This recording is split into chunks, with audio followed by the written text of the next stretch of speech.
Assalamualaikum dan hai semuanya, kembali lagi dalam siri Kumpul Bitcoin dan ini merupakan episod yang ke-11. Selamat Tahun Baru Cina dan Ramadan Mubarak. Dan di video kali ini, kita seperti biasa membeli Bitcoin secara rutin, iaitu 2 minggu sekali. Dan kita akan membelinya secara konsisten sampai harga Bitcoin menaik dan insya-Allah kita akan jadi kaya. So sebelum aku start video ni, aku nak cakap video ni bukan financial advice. So sebelum korang beli sebarang coin crypto atau korang terjun dalam dunia cryptocurrency ni, do your research and analysis. So, seperti biasa, kita akan teruskan videonya. Okay, sebelum aku start pembelian Bitcoinnya, aku nak buat sedikit recap lah. Apa yang berlaku dalam pasar untuk Bitcoin. Okay, so Bitcoin mengalami penurunan sebanyak 2.61% semalam. Dan benda tu biasa sebagai aset yang berisiko. Turun sebanyak 2%, 3% dan lebih tu memang sangat-sangat biasa. Dan dekat sini aku nak kasih tahu korang jangan takut untuk aset yang korang beli tu tiba-tiba jatuh harga ke apa ke. Lagi-lagi untuk aset yang berisiko macam cryptocurrency, lagi macam gold ke. Nah, macam tu korang kena santai, okey? Jangan takut, jangan cuak, jangan kau nampak harga turun sikit, nampak harga tengah buat penurunan, korang terus jual semua. Tak ada, jangan. Sebab bila masa harga turun, ianya mesti akan sampai satu masa akan berlakunya kenaikan ataupun dalam trading kita panggil rebounds. So untuk korang mengelakkan kerugian ataupun untuk mengelakkan korang punya momentum macam terlepas momentum untuk harga tu naik dan korang dapat keuntungan. Nah, dengan caranya korang kena santai je, korang kena sabar je. Korang kena percaya aset yang korang beli ni akan naik harganya. Okay? Dan aku nak kasih tahu sebagai seorang investor, kita perlu tahu bila masa yang tepat untuk kita masuk dan bila masa yang tepat untuk kita exit.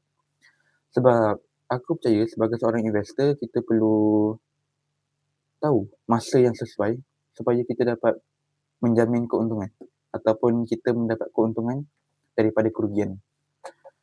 Dan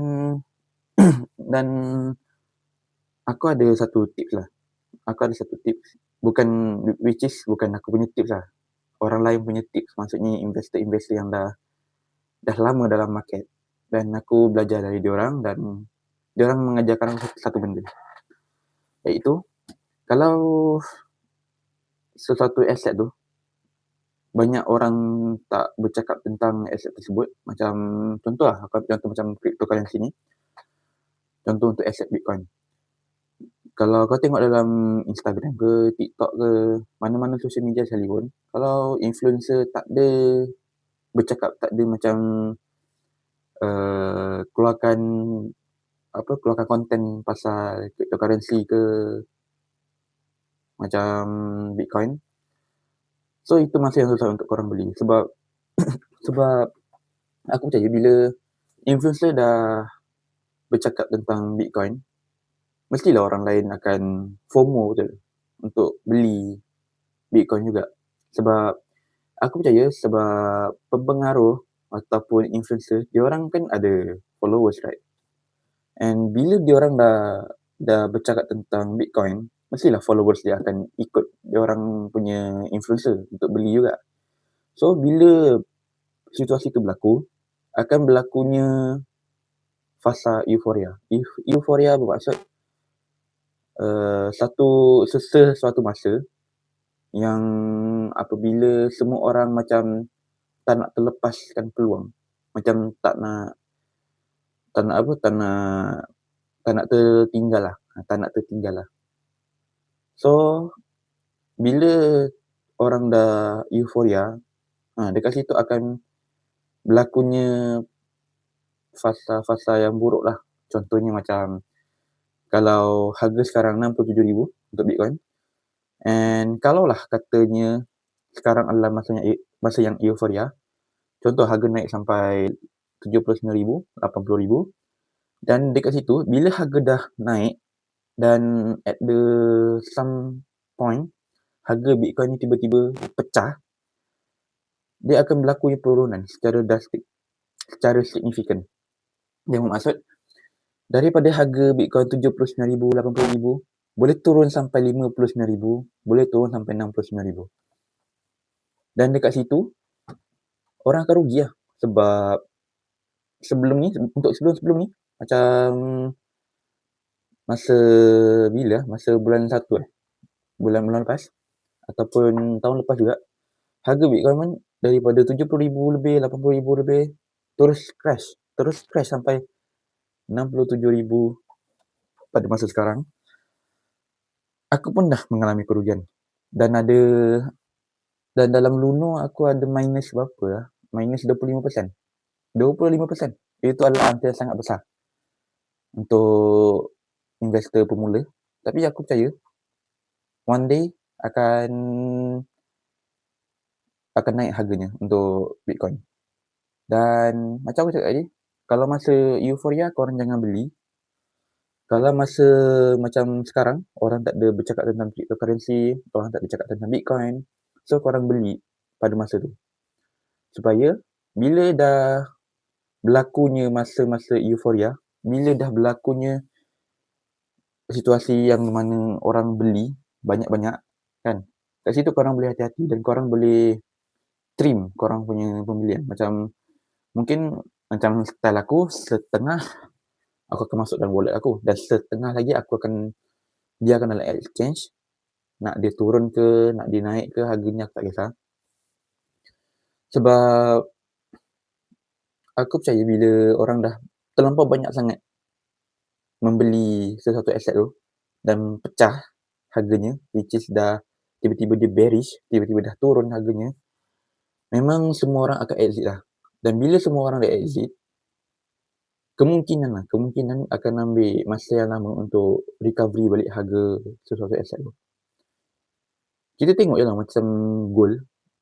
Untuk masa sekarang pun dah turun. Untuk masa sekarang harga gold dah turun. Yang di mana gold merupakan aset pertama yang di dunia ini yang banyak pembelinya. Dan harga dah turun dan banyak orang dah exit daripada gold. Nah, sebab tu lah.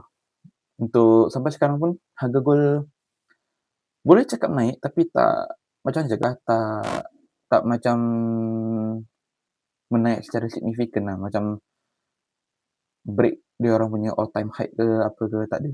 Dia orang macam naik sikit turun, naik lagi turun gitu. Dia tak ada terus naik je. So, sebagai seorang investor kena pandai supaya korang dapat menjamin keuntungan. Dan aku percaya investor ni adalah satu pekerjaan yang boleh cakap best. Memang best juga. Sebab korang tak perlu macam trading lah. Okay, kalau trading korang perlu macam buy sell, korang kena tengok chart kan. Sebab kalau untuk trading ni memang aku cakap dia dapat untung tu banyak, tapi secara sikit-sikit dan juga risiko dia tinggi. Manakala investor pula dia bermain dengan masa. Okay, sebab untuk menjadi seorang investor korang perlu sabar untuk jadikan duit korang tu berbunga, which is dalam English we call compounding. Okay, so bila duit tu nak bercompounding tu, korang perlu mengambil masa. Aku tak cakap dalam 6 bulan ke, 1 tahun ke, 2 tahun ke, mungkin lebih. Dan korang kena sabarlah untuk capai korang punya target dalam investment. Sebab sebagai seorang investor memang perlu ada sifat kesabaran tu. Dan aku percaya investor yang sabar juga akan dapat keuntungan yang besar daripada investor yang macam FOMO, daripada investor yang macam bila orang dah cakap tentang aset tu baru dia beli. So kat situ keuntungannya tak banyak berbanding dengan investor yang beli dari awal yang mana harganya naik turun dan tiba-tiba naik, dekat situ keuntungannya banyak. Dan aku percaya bila harga tu naik dan turun, itu adalah fasa yang di mana market ataupun cara untuk kita belajar sama ada kita ni sabar ke tak, sama ada kita ni boleh tahan tak harga aset yang kita beli tu tiba-tiba turun sedalam-dalamnya macam tu. Dan ya, aku rasa itu saja. Dan seperti biasa, kita akan teruskan pembelian Bitcoin. Biasa kita akan beli Bitcoin menggunakan exchange Luno. So dekat sini macam biasalah stepnya, kita tekan Bitcoin, kita buy, kita masukkan amount dia, review code and kita swipe.